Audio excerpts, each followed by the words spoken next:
What's good, everybody? This is Samson with the Enlightened Entourage. This is the Tourage podcast, and this video is breaking down our 2022 Sober October Challenge.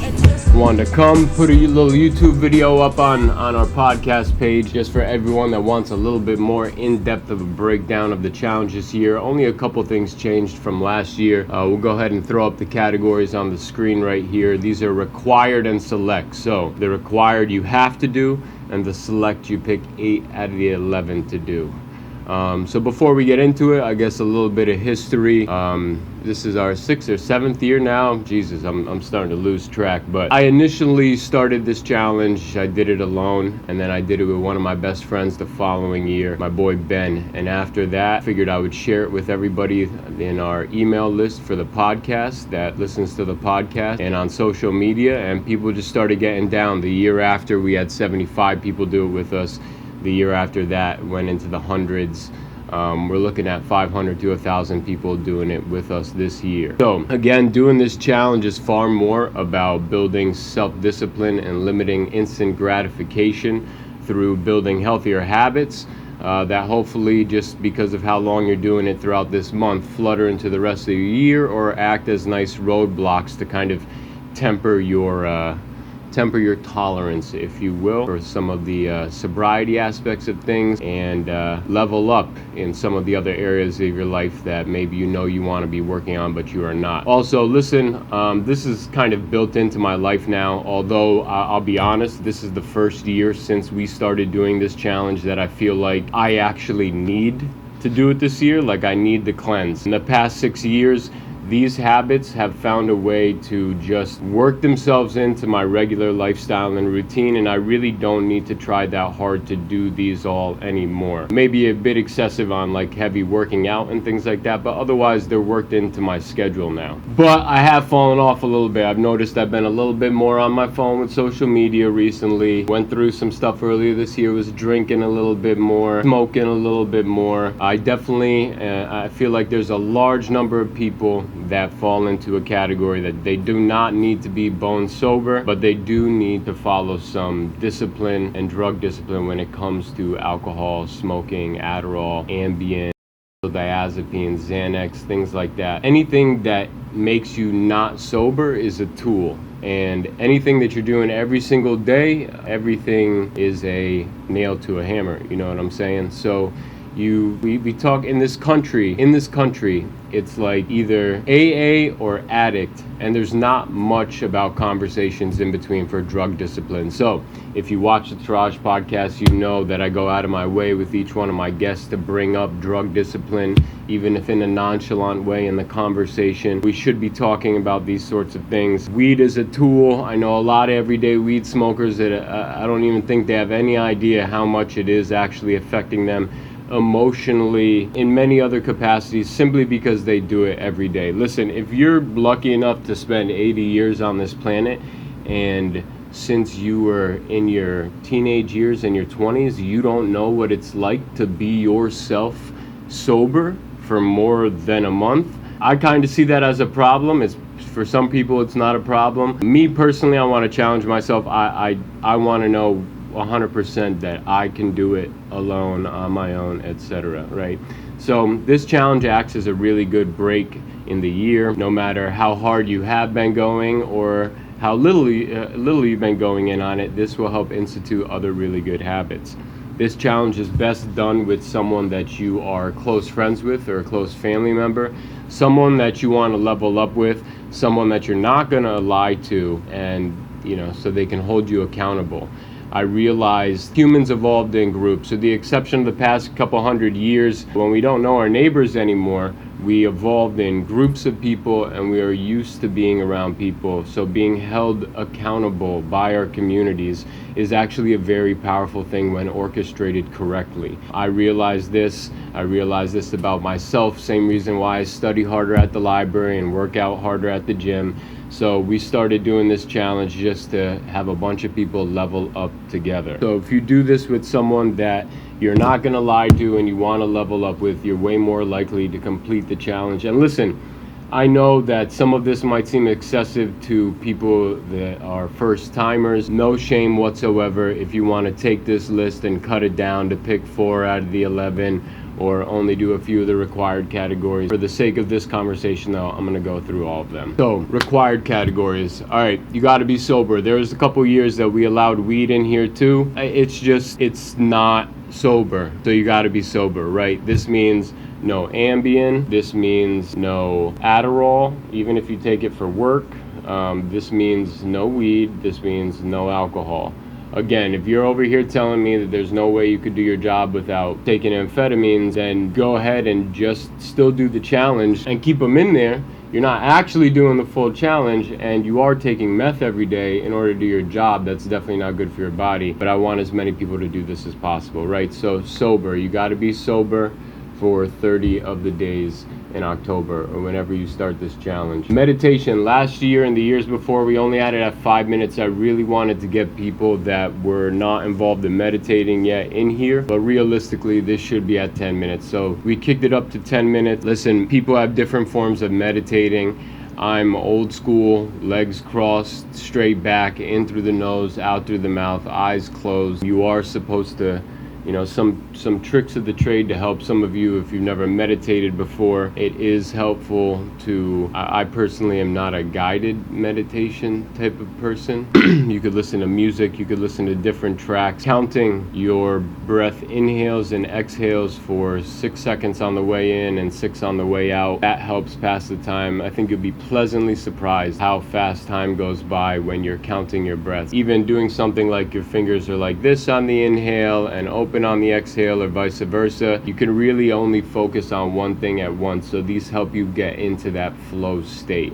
All right, another trick of the trade, if you will, is almost like your eyes should be crossed looking at your third eye inside your head, right? Just to get into that zone. 10 minutes, set an alarm, find an inspirational talk that lasts 10 minutes, go in there. But this year I'm really gonna try to put my meditation, my 10-minute meditation and my 5 minutes of stretching together in the morning as the first things I do when I wake up. I really want to get a good morning routine down away from my phone, so I'll be bulking those two things together. But benefit in meditation is your mind is not going to be clear right away. I mean, I've been almost a daily meditator for years now, and still the amount of times that I get to what I would describe as like euphoria seems to be few and far between. The point here is to concentrate on your breath. And when you have these thoughts about other things in your life that come into your head, recognize them, but then think about them as that is me thinking, and then go back to concentrating on your breath. These things pop up and they annoy us when we're trying to silence our minds, because in some ways, sometimes they're pretty important fucking things that we should be focusing on and that should come up in our minds. But the purpose and the point of the exercise of meditating is to really bring your focus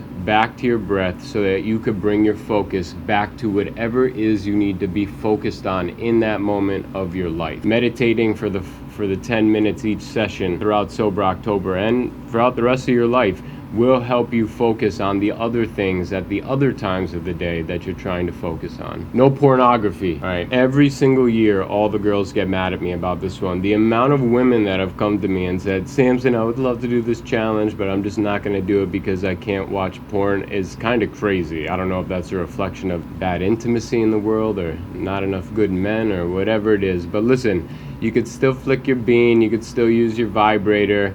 Guys, you could still go and jerk it, but just not to porn. Go back to the spank bank.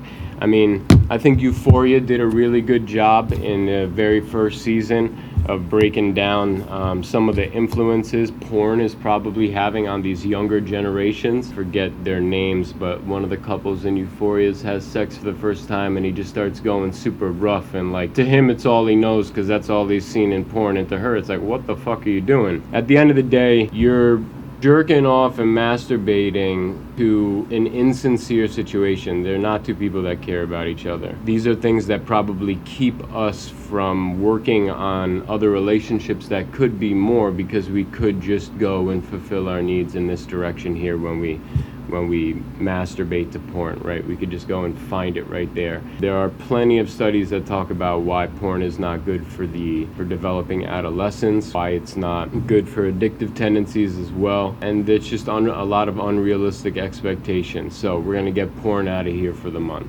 One hilarious fun fact is that studies found that porn is consumed the most in the most conservative areas. Almost like wherever it becomes more taboo, it gets used even more. And you guys hear about this? Young kids aren't even fucking nowadays. They're not fucking, they're not drinking. Hospitality companies are getting together trying to figure out how can we make them drink, and they're not fucking either. They can't make eye contact, so no wonder why they can't get a penis in there. 1 gallon of water a day. Listen, you should have something that you're putting water in anyway. It just makes it much easier to fulfill this goal.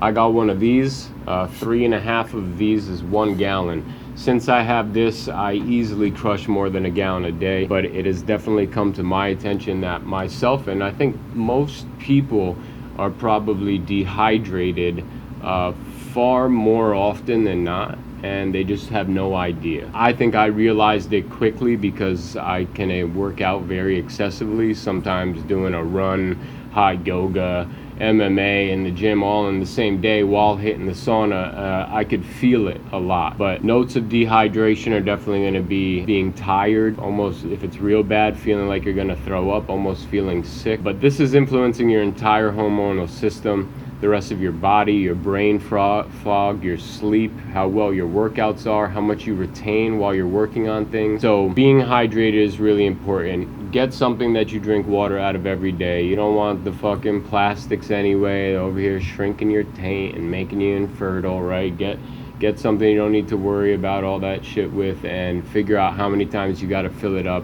to drink it to get a gallon in. Get your gallon in a day. Really good time to pound a bunch of water is in the morning, first thing when you wake up. And remember, you shouldn't be pounding a ton of water right after a meal. Your body is meant to digest that food without a bunch of water in there. It doesn't mean don't drink water, it just means don't drink a ton of water right after you eat. Next one, training. Okay, we have 20 sessions, so 20 sessions in the 30 days. If you want to do a 3-hour session and cross off 3, that's fine by me. But the point of this is really, for 20 of the 30 days, break a sweat for an hour, right? A run would be considered training. An MMA session is training. A hike would be training. I tell people, work smarter, not harder on this list, right? You could 100% fulfill if you go on a hike with a friend outside, right? Obviously, if you go on a hike with a friend, you're fulfilling your family and friends time, your workout time, and your outdoor activity time all in one shot. You meditate at the top of the mountain, there you go. You've crossed off the majority of your list for the day. But training, some sort of physical movement, exercise, yoga, right? You do yoga, you're crossing off 2 in 1 there, yoga, running, etc. Break a sweat for an hour a day, 20 of the 30 days. 7 hours of sleep, all right? Most people are not getting the sleep that they need, and at least from my personal experience, I mean, when things are going very well in life, I'm excited about my opportunities and etc., I tend to need less sleep than I normally do. When things aren't in the best place for my life, feeling a little depressed or dreadful, I 100% need my full sleep. And if I don't get it, and that's probably a result of stress, cortisol running through the blood throughout the day, your body and your brain has more cleansing that it needs to do.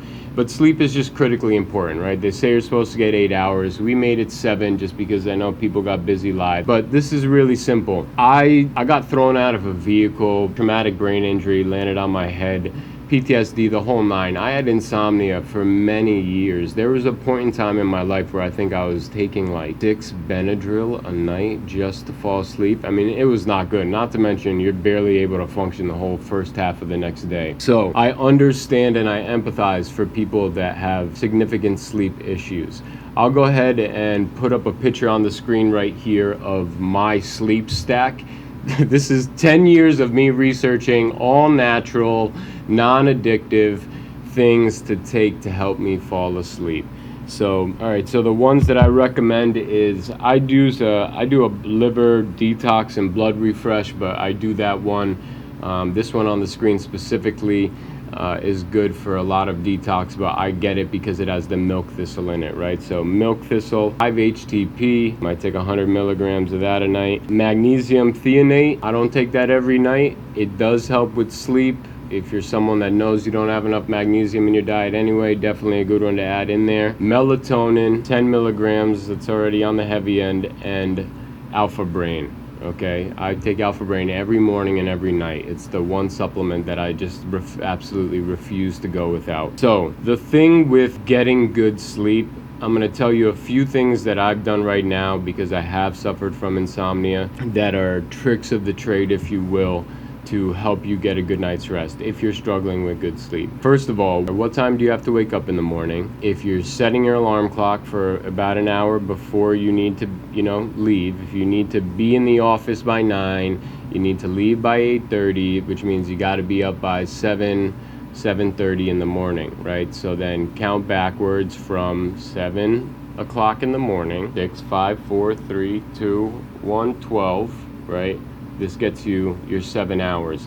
That means you would have to go to bed by 12. But if you need to go to bed by 12 to wake up at 7 to get your 7 hours, then that means that you should probably be in bed trying to go to sleep by 11. The thing with taking all natural sleep aids and getting good sleep is that this is not in bed on the phone. This is not in bed watching TV trying to go to sleep an hour before. This is in bed, phone not even close to. I don't even keep my phone near me anymore. My phone, I don't even want that shit on my body. That shit is 10 feet away from me, so I gotta stand up to shut it off when I wake up in the morning. And when I put it down and walk to my bed, that's the last time I put it down. There's something about that commitment element of it that does help you when you're trying to fall asleep. Same deal with watching TV, okay? It is, if I'm watching a show in the living room and then I shut that show off and say I'm going to bed and walk into my bedroom and get in bed versus watching that show in my bed and then shut it off in bed and then try to go to sleep, it's a night and day difference, okay? If I shut it off in the living room and then go into my bedroom to sleep, 9 out of 10 times I'll fall asleep so much faster and so much better than if I'm watching the TV already in my bed. So just a note there.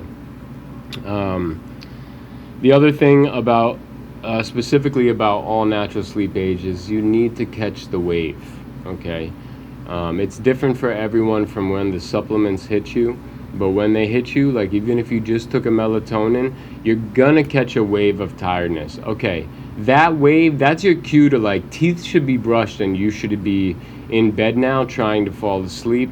The problem, especially with people with insomnia, is that if you go past that wave and keep your focus on a movie or on your phone and you're awake, that's gonna hurt you and it's gonna be incredibly difficult to fall asleep now. I don't know why most TVs don't have blue light filters on them. It's probably on purpose, but phone and computers do. So my phone and my computer are automatically set up to switch over to no blue light. My phone is set up so it's no blue light from anytime after, I think I have it at 9:30 or 10 p.m. to 9 a.m. no blue light, and then blue light comes on at like 9:01 a.m. My computer is set up the same way. It makes a massive difference. It makes a big difference for that hour that you're trying to get to sleep. So even if you don't have it on a schedule, it definitely is helpful to know if it's 9 o'clock and the next couple hours I'm going to be going to bed, going to your phone, going to settings, going to display, go to night shift, turn that thing on until tomorrow. It makes a big difference. Okay, intermittent fasting. Intermittent fasting has made such a big difference in my life. Even when you do not alter your diet much, it's still doing wonders for your overall health. It's very simple. This is just the only time you're going to put food in your body is within its 8-hour time period. So often this means I skip breakfast, I eat around lunch, and then I eat again before 8 p.m. and then I don't eat again until lunch the next day.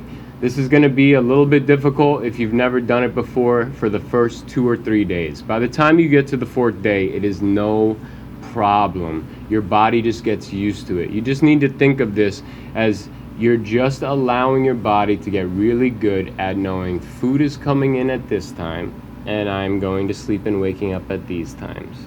Food is always coming in at this time, going to sleep and waking up at these times.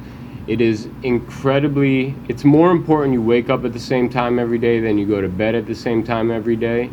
But for eating, I've noticed massive difference at eating at the same time every day and limiting that. Skipping breakfast has done a lot of it's had a lot of amazing benefits for me. You will watch yourself shed pounds immediately, just not even by changing your diet, but by doing intermittent fasting. Skipping breakfast, eating around lunch, you pick the time. You work the night shift, you do something different. Just make it so that from the time the first piece of food goes in your mouth in the day to the time that the last piece of food goes in your mouth for the day, it's only throughout an 8 or 9 hour time period. You're going to do that for 15 of the days throughout the month. And the last one in the required categories is going to be to read a book. This one we slightly changed from last year. Last year we said read one book or listen to one audiobook. This year I'm just going to bump it up. It's easier to listen to audiobooks. So either read one physical book or listen to 2 audiobooks. Or if you want to read half a physical book and listen to one audiobook, be my guest. But that's a challenge. Pick your book, share them with your friends, figure out what you're going to read. Read something with your friend that you're doing in the challenge. It's just going to improve the relationship. That's another thing that this challenge has really shown me was back home. So I grew up top of Connecticut near Springfield, Massachusetts. That's where I grew up. By the time I started this challenge, I had already been living in Boston, and then now I moved to Hawaii. So it was always very fascinating when I go back home to Connecticut to see friends in my town, all different ages, that were never friends with each other, that are now friends and hang out and talk because they realized that they were also doing this challenge with me. So it has definitely built community, but then for me, it's also a good excuse to reach out to some of those people that I love on different parts of the world that I know want to level up as well.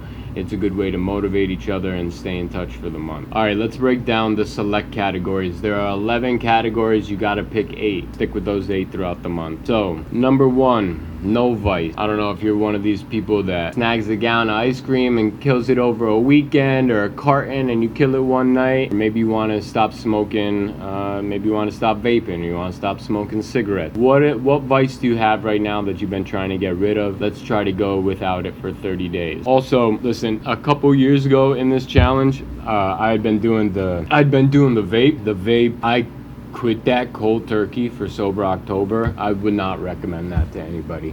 That is the worst thing I've ever done, cold turkey. You're gonna need to step that down. So if you are someone trying to step one of these guys down, or a Juul or something like that, here's how I would do it.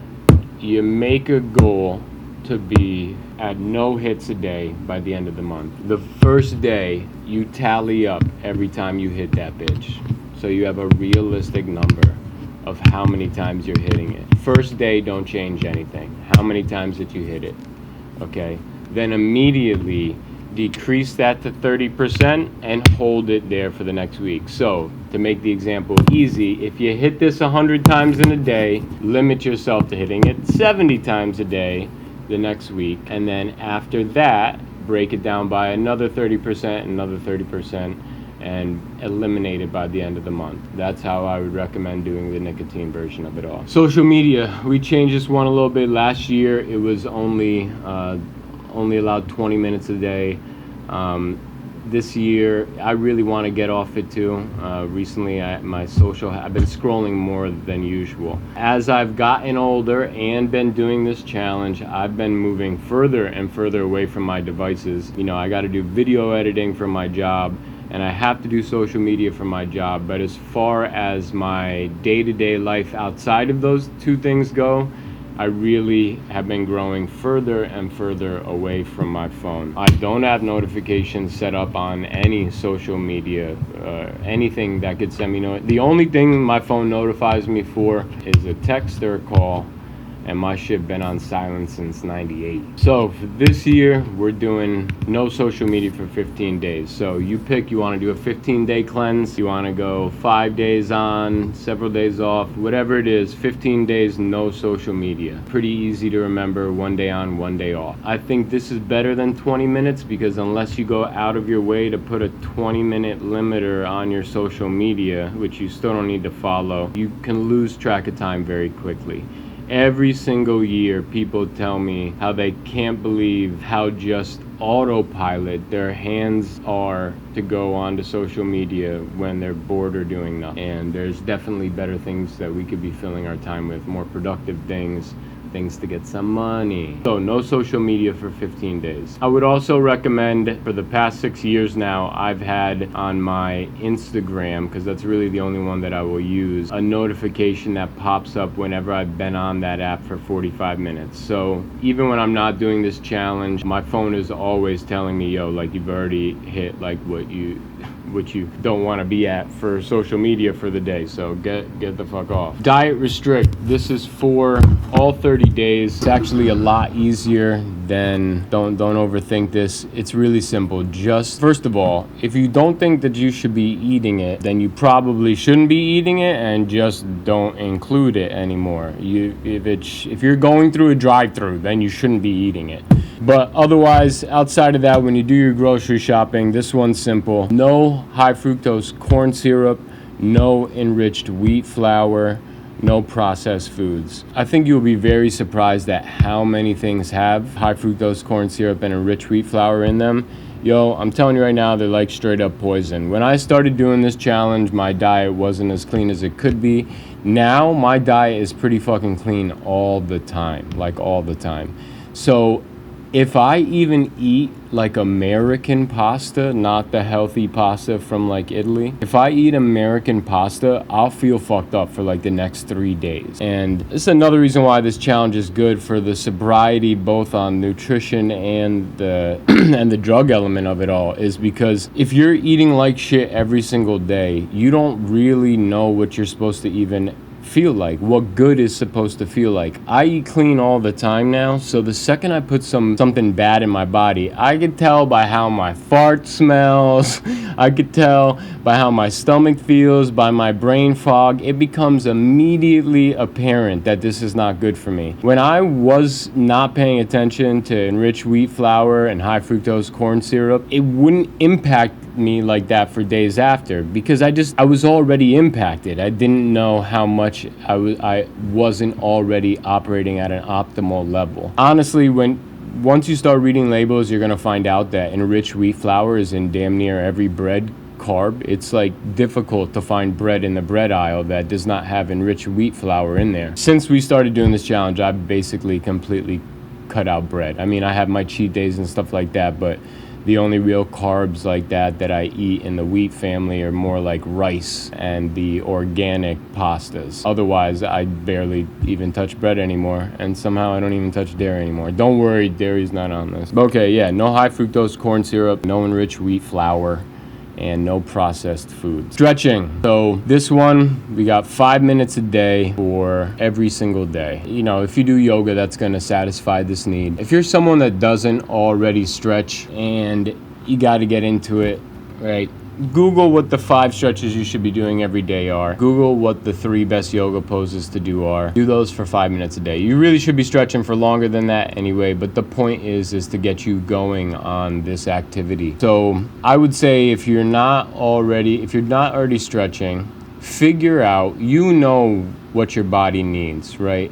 A lot of us work at a computer. That's gonna be this area right up here, our neck, traps, top of the back area that needs to be stretched, lower back, right? So look into stretches specifically for those areas and pick a couple that you're gonna do every day, even if it's just for 5 minutes. The point of this is to get the activity going. It's also a good side note that the health improvements from getting your blood flowing in the first 5 to 10 minutes of waking up every day are extremely beneficial for your heart health. I used to do these things called 20s, 20 push-ups, 20 sit-ups, 20 free body squats every morning right when I woke up. I'll tell you right now, that's the best shape I've ever been in my entire life, and I know it's specifically because I did it right in the morning when I wake up. So again, this year I'm trying to bulk my meditation and stretching for right when I wake up every morning. Purpose or personal growth. Don't overthink this one.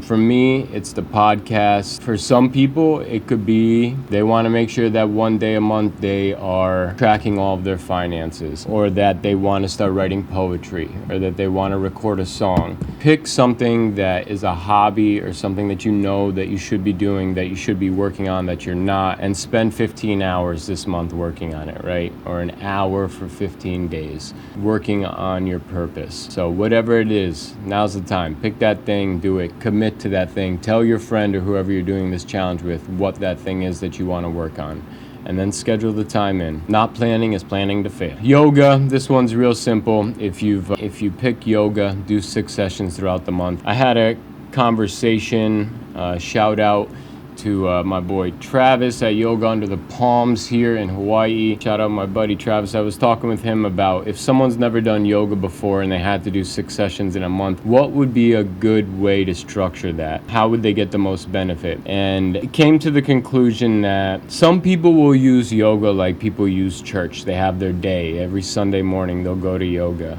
If you need to do 6 sessions of yoga this month and you've never done it before, the first thing I would suggest is look at your week and figure out realistically, if there was one time every week that you could go to yoga, if this is something that you want to start doing, what day and time, around when would that be? And do that day and time every week, which gets you 4. And then throw another 2 in somewhere else after that. I think the best way to do it would be to pick your church day. Say you go Wednesday evenings, right? Go every Wednesday evening, you get 4, but on one of the last Wednesdays, I would do 3 in a row, right? So right there, you have your 4 in the weeks, and then 1 week where you do 3, and you get your 6. So I just think that would be beneficial, because if you've never done it before, you have a couple classes that you're seeing the general poses and etc., but then you have 1 3-day time period where you get to do it over and over and over. I also have noticed, and this is where I'm smiling because Yogananda was right, there are certain activities, substances, dramas, there are certain things in my day that can impact how well my practice is at yoga. For example, I don't take Adderall often, but if I take Adderall, I can't go to yoga. It's yoga, I'll blow. Everything from the outside looking in would seem like it was fine, but I know my practice is not as good. If I got really fucked up the night before, I'm not going to yoga the next morning. So when you put yoga 3 days in a row, outside of doing this challenge, you'll see that if you like it and you want to do good at it and get better at it, you'll naturally figure out what are those things in your day that are fucking with your practice, and you'll want to include them less. And that is just a life hack. It's just a really good life hack. So pick your church day, and find another way to add in 2 other classes throughout the month. Outdoor activity.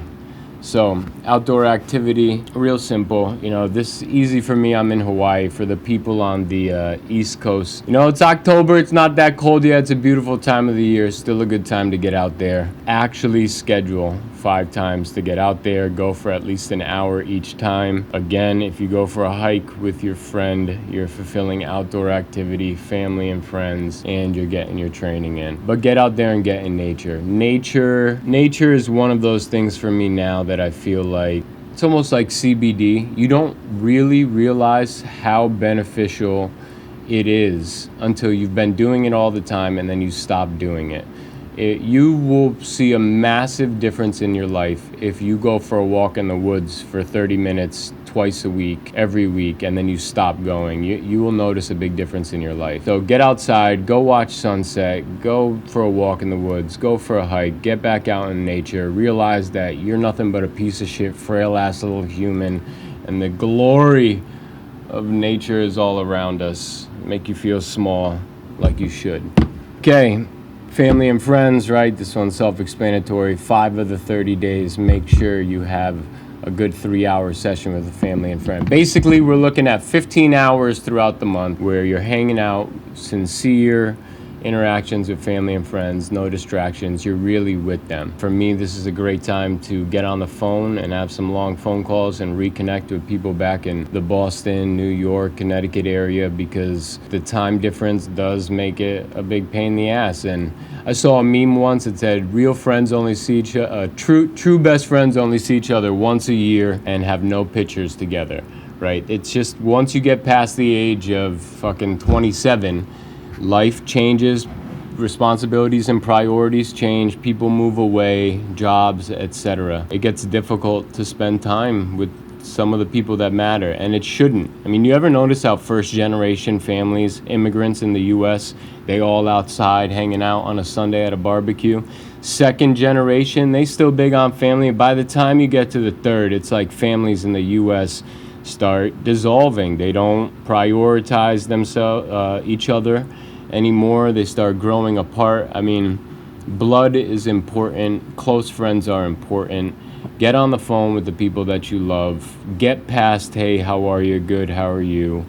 Talk. I mean, one thing that has massively changed my quality of life, one of my best friends, Ian, growing up, and my boy Jay, we'll get on the phone a couple times a week. Sometimes it's a long conversation, sometimes it's short, and sometimes I'll be like, yo, tell me something that made you fucking die laughing this week. Something you saw, something ridiculous, right? Just have a conversation, get back to truly connecting with the people that you love and that you haven't talked to for a while. This is a great excuse to do so. The last 3 things we added on this year are, instead of cold showers, we added cold plunge. I got the sauna in there, and I got the 24-hour fast. So for sauna, I pulled up the study the other day. This is real shit, okay? Proven health science and information, okay? If you hit the sauna for 2 to 3 sessions a week, you reduce all-cause mortality, literally everything that can kill you, disease, etc. You reduce that by 24%. If you hit the sauna 4 to 7 times a week, you reduce all-cause mortality by 40%. Do you understand that? Like, sauna should be an absolute no-brainer for everybody. Everybody should be in the sauna. There are other countries that understand this, and they have saunas in every houses. God forbid America would ever even let you know maybe you need vitamin D during the pandemic, let alone a fucking sauna. But 40% reduction in all-cause mortality, are you kidding me? Okay, so the sauna, the fasting, the cold plunge, everything really, but those 3 things, I really wanted to add those in there because I know for a fact, no matter what, even if you never do it again, that the one cold plunge or sauna session or fast that you do will have a significant benefit on your well-being and your health and your mental for that time period. So sauna, make sure you're pounding a bunch of water before you go in there. I like to meditate in the sauna. I kill 2 birds with 1 stone. Also helps me slow my breath. Stretching in the sauna is another great idea while your body is warmed up. I'm saying sauna for 10 to 20 minute sessions. Most saunas run at about 170 to 210 degrees. I'm usually in there at around 190 for 10 minutes. But throughout the month, if you pick sauna, you do 5 sessions, 10 to 20 minutes each time. Cold plunge. So depends what you have access to. I only made it 3 because I know access to something like a cold bath or a cold plunge might be kind of a pain. So figure out, there are places, generally the places that have saunas and float tanks, sensory deprivation tanks, or cryo tanks. These are good places that might also have a cold plunge. The big difference between a cold plunge and a cold bath is a cold bath is cold water with ice in it that you let sit for a little bit, and a cold plunge tends to be more in an actual bath that has circulating water at exactly 34 degrees. So for all my cold plungers out there, you're the real bosses because that shit is cold as fuck. I do it all the time. Cold bath is going to give you a large benefit as well. So you're going to do 3 of those each time, 4 to 10 minutes each time. I always do 10 minutes. I highly recommend, I'll throw it up on the screen. Wim Hof has this one YouTube video for a 10-minute session for your breathing. I do those breaths the entire time that I am in the cold plunge. As well, I do Wim Hof breaths before I get in there. And I do about 20 to 40 of these.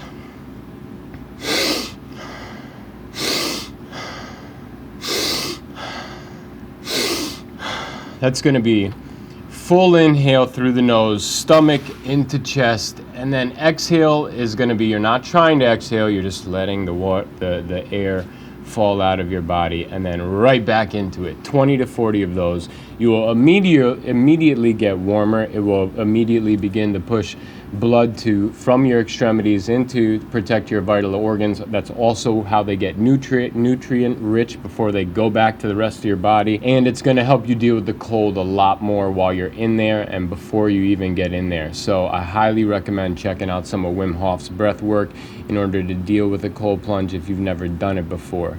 If you get any feeling of, the best way to describe it would be constriction in your muscles. It's really your veins constricting. Almost feels more like constricting than twitching. Feel that while you're doing those breaths before or during the cold bath that you're in. Don't worry, it is completely normal. Everything will be okay. It is a natural part of what your body does when it pulls blood from one area and puts it into another and oxygenates your blood. All right, 24-hour fast. This is the last thing in the select categories. I'm probably just gonna do a 48-hour fast to kick off the month right away. Only gotta do 2 of them. This one is super simple. Eat a big meal one night and don't eat another big meal until that same time the next day. Do that twice throughout the month. That is this year's challenge. Again, don't forget to like this video, subscribe to the Tourage podcast if you haven't already. If you need the tracking sheet, DM me on Instagram. My personal Instagram and the podcast Instagram is right here up on the screen. Please like, subscribe, turn on the notification bells for the Tourage podcast. Not getting paid for this yet. This is about to be a big year. Next episode coming out, Static Selected, top 5 dead or alive best hip hop producer, beat maker, DJs of all time. The last episode that we did was Won't Stop the Hustle with Invicta bantamweight fighter Monica Franco. The one before that was Running on Film with Valen Alo, Firelight Brands from Richmond, filmmaker, content creator, ST Knack, give me your motherfucking money. Check out some of the last episodes that we did. Weekend after October 8th, we'll be dropping the Static Selecta episode. Look out for that. Please turn on the notification bell. Make sure that you get notified when we drop a new episode. Still not getting paid for this. This next year about to be a big year though. Big year though, so come follow the wave. Good luck in your challenge. Best of luck in your sober October 2022 challenge. All right, everybody. Love you. Peace.